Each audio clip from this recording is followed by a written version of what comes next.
दहाव्याला देवाने विचारलं तुला काय पाहिजे? म्हणलं मला काय आपल्यासाठी काहीच नको. म्हणलं स्वतःसाठी जगायचं सोडून दिले, मला काही नको, मला माझ्या मित्रांसाठीच मागायचे. त्या 9 जणांना आनंद वाटला, आता आपल्यासाठीच काहीतरी मागतोय. देवाने बी टवकरून ऐकलं. देव बी म्हणला अरे इतरांसाठी जगणारी माणसं कुठे राहिली? त्या 9 जणांनी स्वतःसाठी मागितलं. 10वा असा आहे जो दुसऱ्यांसाठी मागते. बोल वत्सा तुला मी काय देऊ? 10वा म्हणला काही करू नको देवा, हे 9 जण पुन्हा काढत काय मिळालं? देवाच्या पुढे आला पण याची भावना काय बदलली? देवाच्या पुढे आला पण याची वासना काय बदलली? देवाच्या पुढे आल्यावर बी ह्याने विचार केला लोकांचं वाटलं.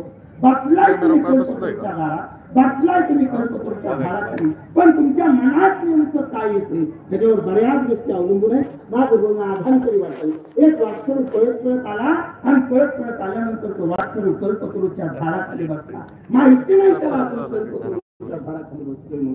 सहजासहजी कळत नाही कल्पतरूचं झाड. आज सुद्धा तुम्ही कल्पतरूच्याच दरबारात बसला.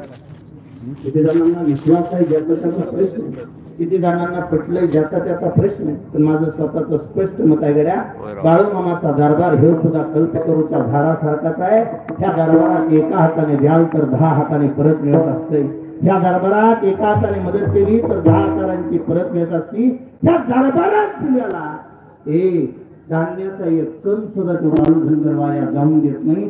तुम्ही जर समजा वंजळीने दिलं तर ते पोथ्याने माघारी दिला असा माझा देव आहे. कल्पतरूचाच दरबार आहे. तो धावत आला आणि झाडाखाली बसला. झाड कल्पतरूचं माहिती नाही कल्पतरूचं झाडाखाली बसला आणि थकला होता. आपल्या मनालाच म्हणतात की लय कंटाळा आलाय मला, पोलिस पाणी असतं तर बरं झालं असतं.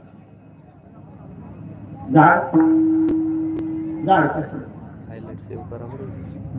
कल्पतरूच होतं मनाला